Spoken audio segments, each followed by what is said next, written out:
आज के डेट में लखुआवा लड़का सकते देखिएगा, टी शर्ट पहने हुआ है, अपना टाइम आएगा हम नहीं सुधरेंगे, हम नहीं सुधरेंगे। अक्सर ऐसा होता है, एक पल जो हंसता है जिंदगी पे गाड़ी कभी गाड़िए पे ना। आइए साथ साथ वृत्त का व्यास देख लेते हैं। वृत्त का व्यास किसे कहते हैं? वृत्त का व्यास किसे कहते हैं?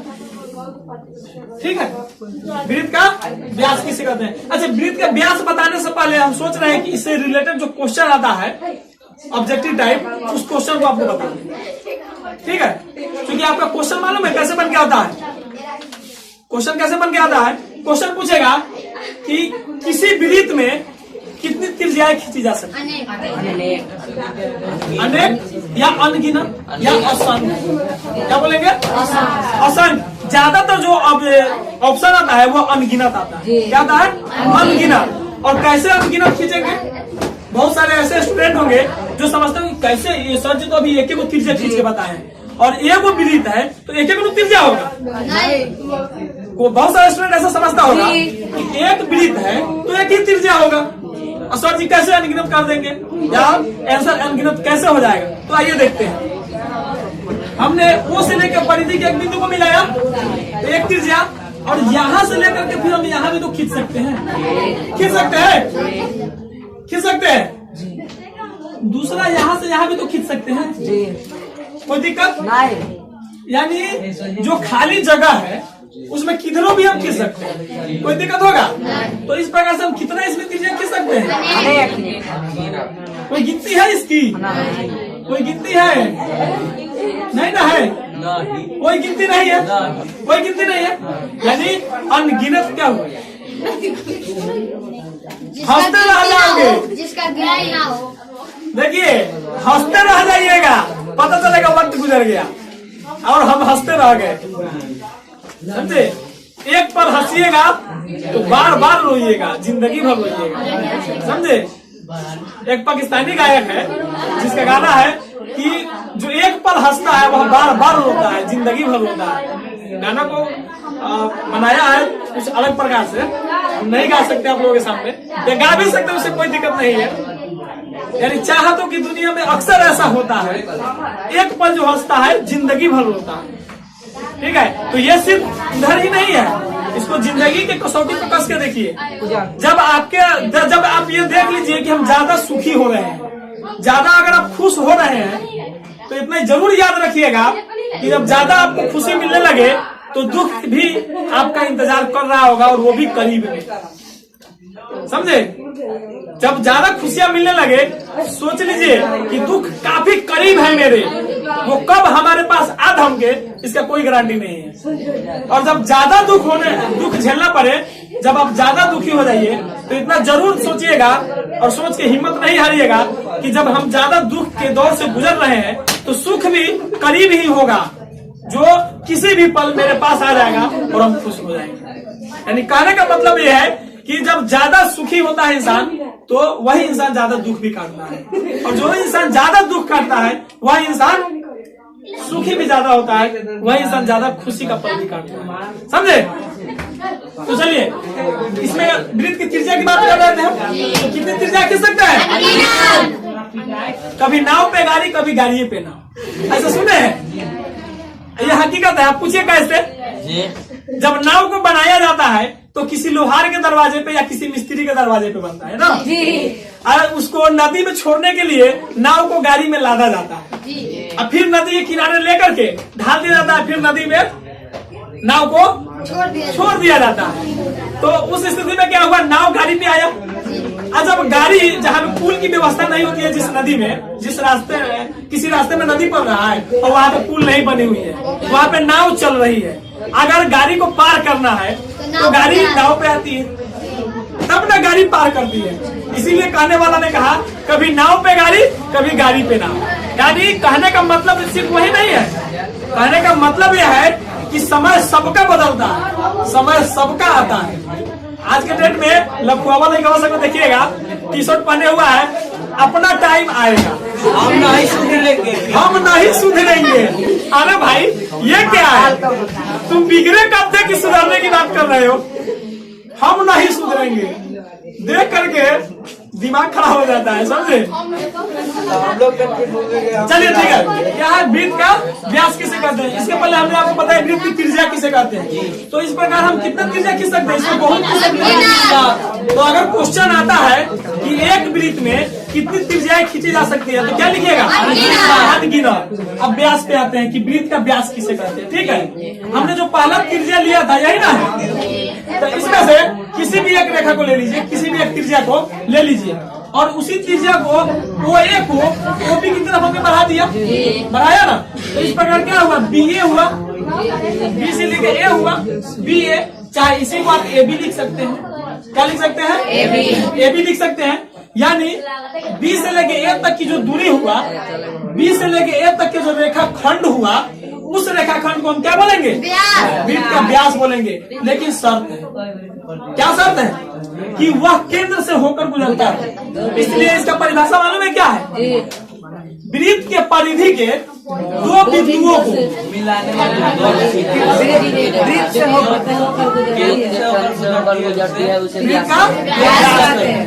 ध्यान है। अब देखिए आकृति से, वृत्त के परिधि पे एक बिंदु ये हुआ, वृत्त के परिधि पे दूसरा बिंदु ये हुआ, और ये दोनों बिंदुओं को जो मिलाने वाली रेखा है वह BA है या AB है ना। और वह सीधी है, टेढ़ी तो है नहीं। क्या है? सीधी है। यानी वृत्त के परिधि के दो बिंदुओं को मिलाने वाली वह सीधी रेखा जो केंद्र से होकर जाता हो, जो केंद्र से होकर जाता हो, क्या कहलाता है? समझ में आ रहा है? नहीं समझ आएगा तो बोलिएगा, दूसरा फिगर बना देंगे, दूसरा फिगर बना के आपको बता देंगे। ठीक है,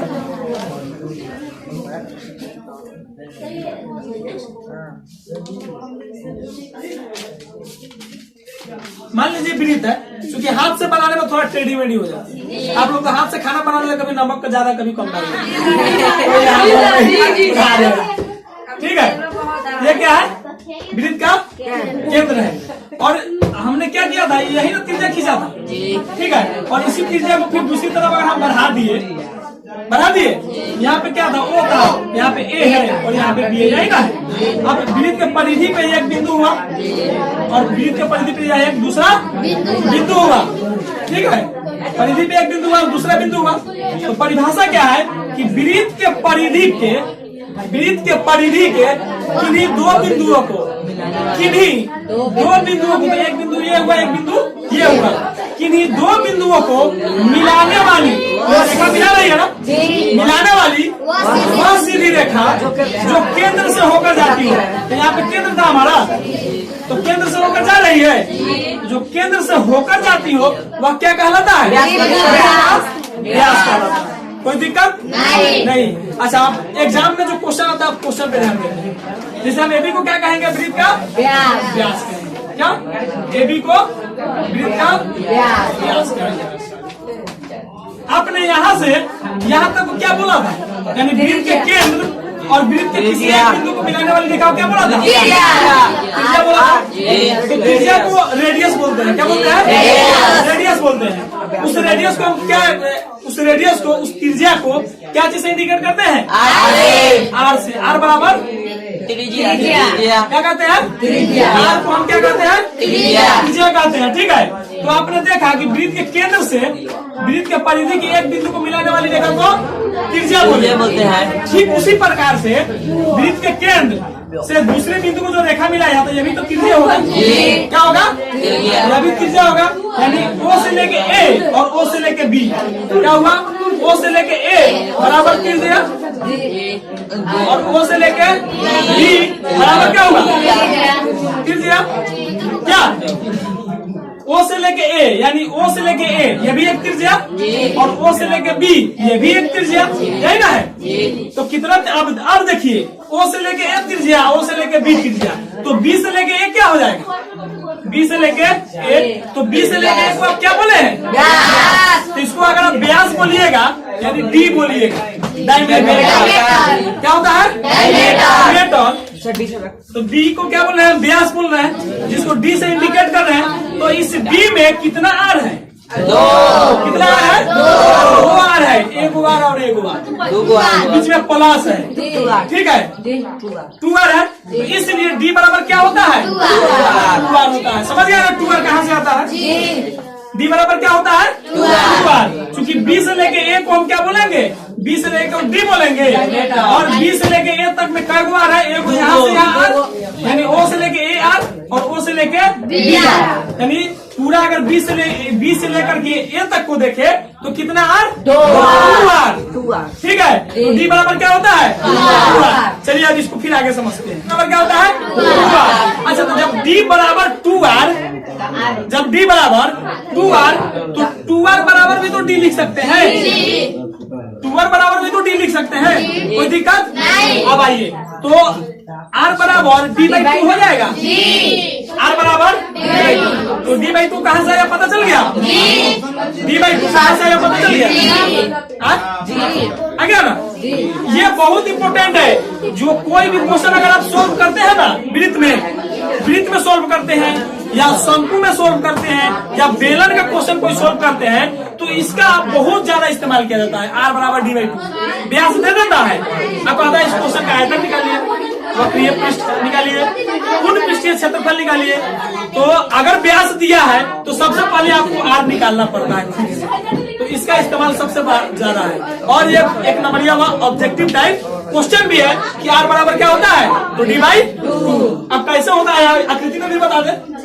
देखिए, बी से लेके ए तक तो हमने डी माना है, तो हमको ओ से ए निकालना है।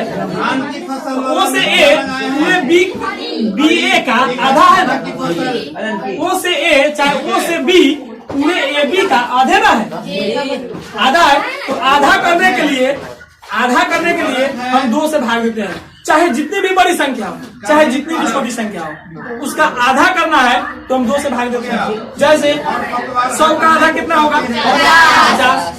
तो 100 में हम 2 से भाग दीजिएगा तो 50 हो जाएगा। 500 का आधा कितना होगा? 500 का आधा तो 250 से 2 से भाग दीजिएगा तो वही ना आएगा। 1000 का आधा कितना होगा? 500, 2 से भाग दिए। उसी प्रकार से पूरे ही ए बी का आधा करना है, क्योंकि ओ से लेके ए तक आधा है और ओ से लेके बी तक आधा है। तो लोक भाषा में समझिए, आधा, ठीक है, हाफ नहीं बोल रहे हैं, आधा बोल रहे हैं, ठीक है। तो आधा को निकालना है तो बटा 2 करेंगे। तो क्या किया हमने? आर बराबर d/2। क्लियर? कोई दिक्कत नहीं। चलिए नेक्स्ट देखते हैं, ठीक है। ये क्या है?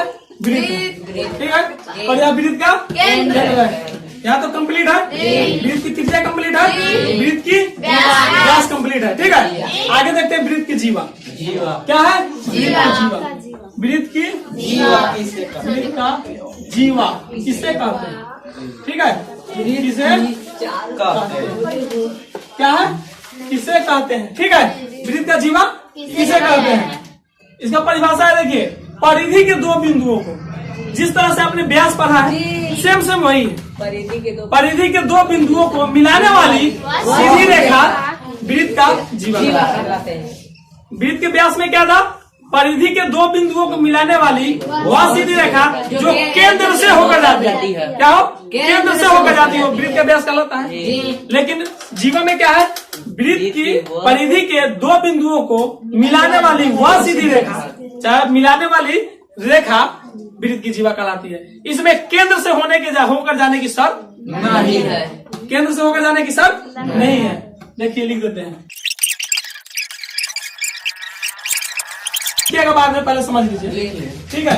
वृत्त के परिधि के 2 बिंदुओं को, ठीक है, मिलाने वाली सीधी रेखा वृत्त का क्या कहलाता है? जीवा कहलाता है। आइए आकृति से समझते हैं। वृत्त के परिधि पे हमने 2 बिंदु ले लिया, हमारी मर्जी कहीं भी ले सकते हैं, प्रतिबंध तो नहीं है कि यहीं पे लेना है, नहीं ना है, नहीं। हमारी मर्जी, जहां मर्जी वहीं बिंदु लेंगे, कोई बोलेगा नहीं, समझे। तो हमने क्या किया, यहाँ पे एक बिंदु ए लिया और बिंदु बी लिया, और इस बिंदु ए और बी को हमने क्या किया? मिला दिया। इस प्रकार जो बी ए रेखा हुआ, यानी ए बी को हम क्या कहेंगे?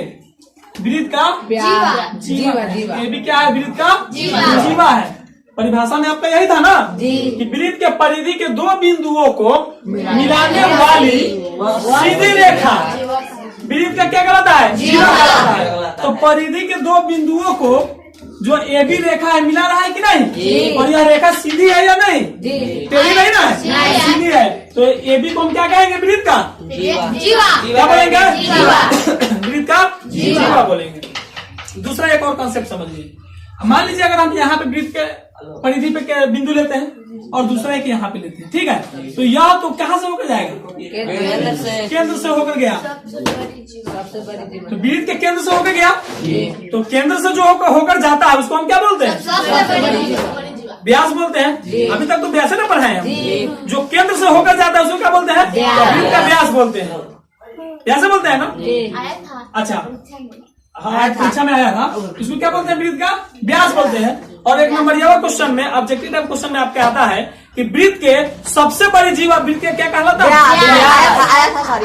क्या कहलाता है? वृत्त का व्यास कहलाता है। अच्छा, आप देख रहे हैं, मान लेते हैं इसको बी डैश और ए डैश मान लेते हैं, ठीक है? ए डैश और बी डैश जब हम मान लिए तो कैसे हम मानेंगे कि बी डैश ए डैश वृत्त की सबसे बड़ी जीवा है? कैसे मानेंगे? हालांकि होता है कि वृत्त की सबसे बड़ी जीवा वृत्त का व्यास होता है, बात सही है, लेकिन हम कैसे मानेंगे? आकृति से थोड़ा समझिए उसको। देखिए, यह सबसे बड़ी जीवा है जो वृत्त का व्यास है। आप देखिए दूसरा एक जीवा इसके बगल में खींचिए, छोटा खींच रहे हैं, थोड़ा थोड़ा आप देखिए कि छोटा छोटा है, चले जाएगा। छोटा थोड़ा क्या होगा? छोटा होते चले जाएगा। छोटा होते आ रहा है जी। इस प्रकार से अगर आप जितना भी जीवा खींचिएगा, इसमें कितने जीवा खींच सकते हैं? अनगिनत। अगर इससे क्वेश्चन आएगा कि एक वृत्त में कितनी जीवाएं खींची जा सकती है? अनगिनत खींच सकते हैं ना? अच्छा, आज दूसरा क्या है कि जैसे जैसे आप नीचे की तरफ आ रहे हैं, थोड़ी आप देखिए बी डैश ई डैश से छोटा ये है कि नहीं रेखा? जैसे जैसे नीचे आइएगा यह रेखा जो जीवा है यह छोटा होता हुआ नजर आ रहा है। तब छोटा है, हो रहा है, देख रहे हैं? ये क्या है? छोटा है ना। फिर ऊपर अगर आप जाइएगा, ऊपर में भी आप जाइएगा तो धीरे धीरे जितना ऊपर जाइएगा यह क्या हो रहा है? छोटा हो रहा है कि ना। इसीलिए वृत्त की व्यास, वृत्त का जो व्यास होता है वह वृत्त का सबसे बड़ा जीवा होता है। इसे याद रखिएगा जी। कैसे होता है बता दिए ना जी। जो केंद्र से होके जा रहा है वो तो व्यास है ये है, और दूसरे दृष्टि से दूसरे तरफ से उसको देखे तो वृत्त की वो सबसे बड़ी क्या है? जीवा भी है, ठीक है। और दूसरा नेक्स्ट क्या है कि एक वृत्त में कितनी जीवाएं खींची जा सकती है? अनगिनत। अच्छा, एक वृत्त में कितना व्यास खींच सकते हैं? एक वृत्त के अंदर कितनी व्यास को खींच सकते हैं? कैसे? एक वृत्त के अंदर कितनी व्यास को खींच सकते हैं? अनगिनत। कैसे खींचेंगे देखिए। किधरों से केंद्र से गुजारना है। हाँ, किधरों से केंद्र से, ये वृत्त है। अब देखिए, एक हमने व्यास खींच दिया, मान लीजिए केंद्र में है, ठीक है। दूसरा हम ऐसे भी खींच सकते हैं, ठीक है। किधरों से खींच सकते हैं? व्यास से गुजारना, केंद्र से होकर गुजारना चाहिए। केनाऊ से केनाऊ खींच सकते हैं, केंद्र से व्यास से गुजारना। तो इस प्रकार से जितना हम खींचेंगे उतना कम ही समझिए, ठीक है। अगर बहुत बड़ी आकृति होगी तो उसमें और ज्यादा चिन्ह की जाएगा ना, और जितना छोटा हम आकृति लेंगे, छोटा वृत्त लेंगे तो हमें फॉर्मे में भर जाएगा ना। लेकिन क्या है कि एक वृत्त के अंदर अनगिनत व्यास खींची जा सकती है। एक बार रिव्यू कीजिए, एक वृत्त के अंदर अनगिनत व्यास खींची जा सकती है, एक वृत्त के अंदर अनगिनत त्रिज्याएं खींची जा सकती है, एक वृत्त के अंदर अनगिनत जीवाएं खींची जा सकती है। क्लियर? इससे रिलेटेड क्वेश्चन आया, कोई दिक्कत होगा? नहीं होगा, नहीं होना भी चाहिए, ठीक है। कोई दिक्कत नहीं, आगे बढ़े। चलिए आगे देखते हैं। ये वृत्त है, ये वृत्त है ना, इसी पे समझाते हैं। वृत्त के बाहर कहीं पर भी मान लेते हैं, यहाँ पे हमने एक बिंदु लिया, वृत्त के बाहर हमने क्या किया? एक बिंदु लिया। इस वृत्त को अगर हम P मान लेते हैं, मानने के लिए तो कुछ भी मान सकते हैं, कोई दिक्कत? जब तक हम मानेंगे नहीं तब तक जानेंगे नहीं। इसलिए जानना है तो मानना पड़ेगा, जानना है तो मानना पड़ेगा। हमने मान लिया वृत्त के P क्या है? एक वृत्त है। और वृत्त के बाहर, तो वृत्त के बाहर तो ये जो एरिया देख रहे हैं ये सब इस P वृत्त के बाहरी क्षेत्र है। क्या है? बाहरी क्षेत्र, ये सब बाह्य क्षेत्र बोलते हैं। तो इस पी वृत्त के बाहर में हमने क्या किया, एक बिंदु ले लिया।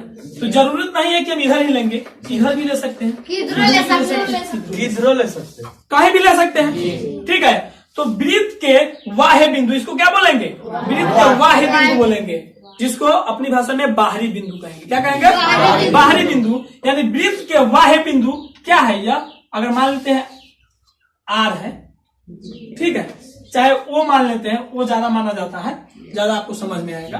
वृत्त के बाह्य बिंदु क्या है, ओ है। तो इस बाह्य बिंदु से इस वृत्त पे कितनी स्पर्श रेखाएं खींची जा सकती है। देखिए स्पर्श का मतलब क्या होता है, सुनिए, स्पर्श का मतलब होता है छूना। क्या होता है, छूना। छेदक रेखा नहीं, छेदना नहीं, छूना। छूना मतलब सटना। अब देखिए मेरा हाथ है, इसको हम स्पर्श कर रहे हैं, क्या कर रहे हैं, छू रहे हैं। इसको भूख थोड़ी रहे, भूख नहीं रहे हैं, छू रहे हैं, ऐसे छू दिए, ये क्या हुआ, स्पर्श। जैसे बोर्ड है, इसको हमने ऐसे छुआ, तो क्या किया, स्पर्श किया, मेरा शरीर इसमें टच किया। टच मतलब छू दिया, छुआ मतलब स्पर्श किया। तो स्पर्श रेखा मतलब क्या हुआ, छूना। ठीक है, तो इस वृत्त के बाह्य बिंदु से इस वृत्त पे कितनी स्पर्श रेखा खींची जा सकती है, अनगिनत नहीं। अब देखिए आप अनगिनत बोले हैं ना, चलिए देखते हैं अनगिनत कैसे खींचेंगे। देखिए अगर हम यहां से यहाँ पे वृत्त ले लेते हैं, इसमें समझाने में दिक्कत हो रही है। ठीक है, ये वृत्त मान लिया ना वृत्त, और इसका बाहरी बिंदु ये है। तो इससे अगर हम एक रेखा खींचेंगे ऐसे, ठीक है, तो इसको स्पर्श रेखा कह सकते हैं, कह सकते हैं, नहीं कह सकते, क्योंकि पहले ही हम आपको बता दिए कि स्पर्श का मतलब होता है छूना, छेदना नहीं। क्या होता है, छूना। इसमें छू रहा है कि छेद रहा है, किसको छेद रहा है, वृत्त के परिधि को। किसको भेद रहा है, इसको छेदक रेखा भी बोलेंगे, भेदक रेखा भी बोलेंगे। ठीक है, ये महाभारत वाली कहानी हो गया, चक्रव्यूह को भेद देना है। वीर अभिमन्यु जब हम लोग पढ़ते थे 5 क्लास में या 3 क्लास में थे, तो 5 या 3 में हम लोग पढ़े थे वीर अभिमन्यु का चैप्टर। वीर अभिमन्यु 5 में आज भी है, होगा, आज हम लोग नहीं देखे। वीर अभिमन्यु एक चैप्टर था, वो चक्रव्यूह को भेदने का बीड़ा ले लिया था। छेदना मतलब भेदना भी होता है, भेदना मतलब छेदना भी होता है। तो ये जो रेखा है वृत्त का, जो यहाँ बाहरी बिंदु था, इस बिंदु से जो हमने रेखा वृत्त के ऊपर डाला, तो यह रेखा दो जगह, इस वृत्त को 2 जगह छेद रहा है। कहाँ कहाँ, एक ए पे और बी पे। एक इस बिंदु पे छेद रहा है और एक इस बिंदु पे छेद रहा है। तो इसको हम क्या बोलेंगे, छेदक रेखा बोलेंगे, स्पर्श रेखा नहीं बोलेंगे। किधर देख रही है, इधर देखो, इसको क्या बोलेंगे, छेदक रेखा बोलेंगे, भेदक रेखा बोलेंगे, स्पर्श रेखा नहीं बोलेंगे। स्पर्श रेखा कब बोलेंगे, जब यह छुएगा, भेदेगा नहीं, छेदेगा नहीं, तब बोलेंगे। छुएगा किसको, अगर केंद्र को छुआएंगे तो यो इस रेखा को छेद के ही जाएंगे, कि ना। तो छूने, जब केंद्र को आपको छुआना ही नहीं है, तो किस बिंदु को हम छुआएंगे कि वृत्त का छेदक रेखा नहीं होगा, सिर्फ स्पर्श रेखा होगा, तो परिधि के बिंदु को छुआएंगे। हालांकि इस परिधि के बिंदु को छुआने के लिए इस परिधि को छेद दिया, कि ना, तो इसको क्या बोलेंगे, छेदक रेखा। हमको बस जानना है स्पर्श रेखा। दूसरा रेखा अगर हम यहां से लेते हैं इस प्रकार से, ठीक है, आगे की तरफ बढ़ा दिए, हमने हाथ से खींचा इसलिए थोड़ी टेढ़ी मेढ़ी है, अगर स्केल से खींचते तो बिल्कुल सीधी होती ना। तो ये कहाँ पे छुआ, इस वृत्त के परिधि के एक बिंदु को छुआ। किसको छुआ, एक बिंदु को छुआ, 2 बिंदु को नहीं छुआ। ये भी बहुत इंटरनली इंपोर्टेंट क्वेश्चन है, क्वेश्चन पूछ देता है कैसे, वृत्त की स्पर्श रेखा है, वृत्त के परिधि के कितने बिंदु को छूती है, कितने बिंदु को स्पर्श करती है। तो यहाँ पे भले आप देख रहे हैं कि यहाँ से यहाँ तक छुए हुआ है, लेकिन वहां से वहां तक नहीं छुआ हुआ है, एक बिंदु को छुए हुआ है। हमने हाथ से खींचा है इसलिए पता चला कि बहुत दूर तक छू दिया है ना। लेकिन स्पर्श का मतलब हम पहले ही आपको बताए हैं, छूना, कि ना। जाके उसमें चपट जाना भी नहीं होता, जाके उसमें चपक जाना भी नहीं होता, छूना, छू करके गुजर जाना, ठीक है, या छू करके हट जाना, तब स्पर्श रेखा हुआ। तो कितने बिंदु को छू रही है यहाँ पे, एक बिंदु को छू रही है। अच्छा, इसी बिंदु से अगर हम वृत्त दूसरी तरफ डालेंगे, ठीक है। तो यहाँ पर मान लीजिए P है और यहाँ पे Q मान लीजिए, यहाँ पर भी एक बिंदु को छुआ। कितने बिंदु को छुआ? एक बिंदु को छुआ और यहाँ पर भी एक बिंदु को छुआ। तो इस बाहरी बिंदु से इस वृत्त पे हमने कितनी स्पर्श रेखा डाला? कितनी स्पर्श रेखा डाला? 2। तीसरा डाल सकते हैं? तो दिमाग लगे, डाल सकते हैं? डाल सकते हैं। कैसे डालेंगे बताइए? वहां से लेकर वहां तक सर कहा? यहाँ से लेकर यहाँ तक? देखिए आपका कहना सही है बिल्कुल। हमने यहाँ से यहाँ तक डाल दिया, ठीक है जी, ठीक है। तो छू करके गुजर जाना है। हाँ, अगर इसको आप गुजारिएगा तो यह इसी पहले वाली रेखा के जैसा छेदक रेखा होगी, ठीक है। तो ये वृत्त के बाहरी बिंदु से वृत्त पे कितनी स्पर्श रेखा खींची जा सकती है? 2 से ज्यादा 2 रेखाएं खींची जा सकती है। एकदम बढ़िया क्वेश्चन है, बहुत ही क्वेश्चन है। इस पर थ्योरम भी है, प्रमेय भी है, सिद्ध करना है, जो आगे आपको पढ़ाया जाएगा। समझे? क्लियर? कोई दिक्कत नहीं है ना? आगे देखें। क्षेत्रफल नहीं बताए वृत्त के अंदर। हाँ बताएंगे भाई। आकृति बताइए। नहीं सर जी, दोनों बताए। पहले आकृति में बता देते हैं। बनाओ रे।